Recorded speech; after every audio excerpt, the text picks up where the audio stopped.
여러분은 혹시 이런 생각을 해보신 적 있으십니까? 나는 다음 생에 어떤 모습으로 태어날까? 많은 분들이 이 질문에 대해 막연하게만 생각하십니다. 하지만 부처님께서는 이미 2500년 전에 정확한 답을 주셨습니다. 그것도 매우 충격적인 방식으로 말입니다. 오늘 여러분께 전해드릴 내용은 결코 가볍지 않습니다. 어쩌면 듣기 불편하실 수도 있습니다. 하지만 반드시 알아야 할 우리 삶을 완전히 바꿀 수 있는 중요한 진실입니다. 부처님께서는 제자들에게 이렇게 말씀하셨습니다. 어떤 사람들은 다음 생에 짐승의 몸을 받는다. 그리고 그런 사람들에게는 분명한 공통점이 있다. 지금 이 순간 우리 중 누군가는 그 공통점을 가지고 살아가고 있을지도 모릅니다. 나 자신이 혹은 내가 사랑하는 가족이, 친구가 그럴 수도 있습니다. 하지만 절망하지 마십시오. 아는 것이 곧 구원입니다. 오늘 이 영상을 끝까지 보신다면 여러분은 그 위험에서 벗어나는 방법을 정확히 알게 되실 것입니다. 자, 그럼 지금부터 부처님께서 직접 말씀하신 다음 생에 짐승으로 태어나는 사람들의 3가지 공통점을 하나씩 자세히 살펴보겠습니다. 첫 번째 공통점을 들으시면 아마 깜짝 놀라실 겁니다. 왜냐하면 우리 주변에서, 아니, 어쩌면 우리 자신에게서도 쉽게 발견할 수 있는 모습이기 때문입니다. 집중해서 들어주십시오. 이것은 여러분의 미래가 걸린 문제입니다. 그 다음 생에 짐승으로 태어나는 사람들의 3가지 공통점. 안녕하십니까, 여러분. 오늘도 부처님의 지혜로운 가르침과 함께하는 시간입니다. 오늘 이 영상을 보고 계신다는 것은 여러분께서 자신의 삶을 돌아보고 더 나은 미래를 준비하고자 하는 마음이 있다는 뜻입니다. 그 마음 자체가 이미 큰 복이며 지혜의 시작입니다. 많은 분들이 궁금해하십니다. 나의 다음 생은 어떤 모습일까? 이 질문은 단순한 호기심이 아닙니다. 우리 삶의 방향을 점검하고 현재를 바르게 살아가기 위한 성찰의 출발점입니다. 부처님께서는 제자들에게 이렇게 말씀하셨습니다. 보이지 않는 내일을 두려워하지 말고 보이는 오늘을 지혜롭게 살아라. 그리고 어떤 마음가짐과 행동이 우리를 높은 곳으로 이끌고 어떤 것들이 우리를 낮은 곳으로 떨어뜨리는지 자세히 가르쳐 주셨습니다. 오늘은 그 중에서도 가장 충격적이면서도 꼭 알아야 할 진실을 말씀드리겠습니다. 바로 다음 생에 짐승의 몸을 받게 되는 사람들의 공통점입니다.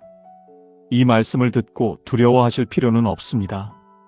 오히려 이것을 아는 것이 우리를 구원하는 길입니다. 병을 알아야 치료할 수 있듯이 위험을 알아야 피할 수 있기 때문입니다. 그럼 지금부터 부처님께서 가르쳐 주신 3가지 공통점을 하나씩 자세히 살펴보겠습니다. 첫 번째 공통점, 끝없는 탐욕에 사로잡혀 사는 삶. 부처님께서 말씀하셨습니다. 탐욕은 마음의 불이다. 이 불은 꺼지지 않고 계속 타오르며 결국 그 사람 자신을 태워버린다. 첫 번째로 다음 생에 짐승으로 태어나는 사람들의 가장 큰 공통점은 바로 끝없는 탐욕입니다. 여기서 말하는 탐욕은 단순히 돈을 많이 원하거나 좋은 물건을 갖고 싶어 하는 것만을 의미하지 않습니다. 부처님께서 경계하신 탐욕은 훨씬 더 깊고 무서운 것입니다. 그것은 절대로 만족할 줄 모르는 마음, 항상 더 많은 것을 원하면서도 지금 가진 것에 감사할 줄 모르는 마음입니다. 이런 마음을 가진 사람은 어떻게 살아갈까요? 먼저, 그들은 자신이 가진 것을 결코 나누지 않습니다. 넉넉한 재물이 있어도 어려운 이웃을 외면합니다. 가족조차도 인색하게 대합니다. 내 것이라는 생각이 너무 강해서 다른 사람과 함께 나누는 기쁨을 전혀 알지 못합니다. 실제로 우리 주변을 보면 이런 분들이 계십니다. 평생 모으고 또 모으지만 정작 자신을 위해서도 쓰지 못하고 가족을 위해서도 쓰지 못합니다. 그저 통장의 숫자만 늘어나는 것을 보며 안도감을 느낍니다. 부처님께서는 이런 마음이 어디서 오는지 정확히 지적하셨습니다. 그것은 바로 두려움입니다. 미래에 대한 극심한 불안, 남들보다 뒤처질까봐 하는 걱정, 가난해질지도 모른다는 공포, 이런 두려움이 탐욕으로 변합니다. 그리고 이 탐욕은 점점 더 깊어집니다. 처음에는 필요한 것을 채우려는 마음이었다가 점차 축적 자체가 목적이 됩니다. 돈을 모으는 이유를 물어보면 그냥 불안해서라고 대답합니다. 더 무서운 것은 이런 탐욕이 다른 사람을 해치는 행동으로 이어진다는 점입니다. 자신의 이익을 위해서라면 남을 속이는 것도 서슴지 않습니다. 거짓말도 합니다. 불공정한 거래도 마다하지 않습니다. 법의 테두리 안에서는 합법이지만 양심의 눈으로 보면 명백히 잘못된 일들을 저지릅니다. 부처님께서는 이렇게 말씀하셨습니다. 탐욕에 사로잡힌 자는 마치 배고픈 짐승과 같다. 그들은 먹이를 보면 다른 것은 보이지 않는다. 주변의 아름다움도 타인의 고통도 자신의 존엄성조차 보지 못한다. 이런 삶을 살면 어떻게 될까요? 죽음이 다가왔을 때 그 마음은 여전히 집착으로 가득 차 있습니다. 내 재산은 어떻게 되나? 내가 모은 것들은 누가 가져가나라는 생각뿐입니다. 평생 탐욕으로 살았기에 죽는 순간에도 탐욕이 떠나지 않습니다.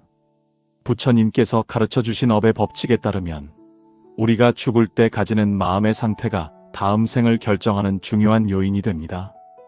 탐욕으로 가득한 마음은 탐욕이 지배하는 세계로 이끌립니다. 그곳이 어디일까요? 바로 본능과 욕망만으로 살아가는 짐승의 세계입니다. 여러분, 생각해 보십시오. 짐승들은 어떻게 살아갑니까? 오직 먹을 것을 찾고 자신의 영역을 지키고 본능을 충족시키는 데만 모든 에너지를 쏟습니다. 내일을 생각하지 못하고 지혜로운 선택을 할 수 없으며 영적인 성장은 불가능합니다. 탐욕으로 산 사람이 다음 생에 짐승으로 태어나는 이유가 바로 여기에 있습니다. 인간의 몸을 받았으면서도 짐승처럼 살았기에 다음에는 진짜 짐승의 몸을 받게 되는 것입니다. 하지만 여기서 절망하지 마십시오. 부처님께서는 해결책도 함께 주셨습니다. 탐욕을 이기는 방법은 보시, 즉 나눔입니다. 작은 것부터 시작하십시오. 돈이 많지 않아도 괜찮습니다. 미소를 나누고, 친절한 말을 나누고, 시간을 나누십시오. 나누는 연습을 하면 탐욕의 마음이 점점 줄어듭니다. 그리고 감사하는 마음을 키우십시오. 지금 가진 것에 감사하면 더 많은 것을 원하는 마음이 줄어듭니다. 매일 아침 눈을 뜨면 오늘도 숨 쉴 수 있음에 감사합니다라고 말해보십시오. 이 작은 실천이 큰 변화를 만듭니다. 두 번째 공통점, 분노와 미움으로 가득한 마음. 부처님께서 말씀하셨습니다. 분노는 뜨거운 석탄을 남에게 던지려다가 자신의 손을 먼저 태운다. 두 번째 공통점은 분노와 미움입니다. 이것은 탐욕만큼이나 아니, 어쩌면 더 무서운 독입니다. 분노하는 사람은 어떻게 살아갈까요? 그들은 항상 화가 나 있습니다. 작은 일에도 폭발합니다. 누군가 자신의 의견에 반대하면 참지 못합니다. 차가 조금만 막혀도 욕을 합니다. 가게 직원이 실수하면 크게 소리를 지릅니다. 가족에게는 더 심합니다. 배우자에게, 자녀에게, 부모에게 함부로 대합니다. 부처님께서는 이런 분노가 어디서 오는지 정확히 아셨습니다. 그것은 자기 중심성입니다. 세상이 내 뜻대로 되어야 한다는 착각, 나는 항상 옳다는 교만, 남들은 나를 존중해야 한다는 오만함에서 분노가 생깁니다. 세상은 내 뜻대로 흘러가지 않습니다. 사람들은 각자의 생각이 있습니다. 상황은 예측할 수 없이 변합니다. 이것이 현실입니다. 하지만 분노하는 사람은 이 현실을 받아들이지 못합니다. 그래서 계속 화를 냅니다. 화를 내면 낼수록 마음은 더 거칠어집니다. 처음에는 큰 일에만 화를 냈는데 점점 작은 일에도 참지 못하게 됩니다. 마음의 문턱이 낮아지는 것입니다. 더 심각한 것은 분노가 폭력으로 이어진다는 점입니다. 처음에는 말로만 화를 내다가 점차 물건을 던지고 문을 세게 닫고 심하면 사람을 때리기까지 합니다. 가정폭력, 직장 내 괴롭힘, 묻지마 폭행, 이런 끔찍한 일들이 모두 통제되지 않은 분노에서 시작됩니다. 부처님께서는 이렇게 경고하셨습니다. 분노하는 마음으로 하루를 사는 것은 독을 마시고 상대방이 죽기를 바라는 것과 같다. 결국 죽는 것은 자기 자신이다. 정말 그렇습니다. 분노는 상대방보다 자신을 더 많이 해칩니다. 화를 내면 혈압이 오르고 심장이 빨리 뛰고 소화가 안 되고 잠을 못 잡니다. 건강이 망가집니다. 관계도 무너집니다. 가족이 떠나가고 친구가 멀어지고 직장에서도 고립됩니다. 그렇게 평생을 분노 속에서 살면 어떻게 될까요? 마음이 점점 더 거칠어집니다. 부드러움은 사라지고 날카로움만 남습니다. 작은 자극에도 즉각 공격적으로 반응합니다. 마치 항상 경계하고 있는 야생동물처럼 됩니다. 죽을 때도 마찬가지입니다. 평생 분노로 살았기에 임종 순간에도 마음이 편안하지 않습니다. 저 사람이 미워, 이런 일을 당한 게 억울해, 복수하지 못한 게 한스러워라는 생각으로 가득합니다. 이런 마음은 어디로 갈까요? 부처님께서 말씀하신 대로 분노와 공격성이 지배하는 세계, 바로 짐승의 세계로 이끌립니다. 생각해 보십시오. 맹수들의 삶을 보면 항상 싸웁니다. 영역 다툼으로 싸우고, 먹이를 두고 싸우고, 짝을 두고 싸웁니다. 끊임없는 경계와 공격의 연속입니다. 평화로운 순간이 없습니다. 사납게 짖는 개, 뿔로 들이받는 소, 이빨을 드러내는 늑대, 이런 짐승들의 마음을 들여다보면 분노와 공격성으로 가득합니다. 평생 분노로 산 사람이 다음 생에 이런 모습으로 태어나는 것은 자연스러운 결과입니다. 하지만 희망이 있습니다. 부처님께서 가르쳐 주신 해결책이 있습니다. 분노를 다스리는 첫 번째 방법은 호흡입니다. 화가 날 때 즉시 반응하지 마십시오. 깊게 숨을 쉬십시오. 하나, 둘, 셋, 10까지 세십시오. 이 짧은 시간이 분노를 식힙니다. 두 번째는 자비의 마음을 키우는 것입니다. 화나게 한 사람도 고통받고 있는 사람입니다. 그 사람 나름의 사정이 있습니다. 저 사람도 행복하기를 바랍니다라고 마음속으로 말해보십시오. 처음에는 어색하고 거짓말 같아도 계속하다 보면 마음이 부드러워집니다. 세 번째는 용서입니다. 용서는 상대방을 위한 것이 아닙니다. 나 자신을 위한 것입니다. 용서하면 내 마음이 자유로워집니다.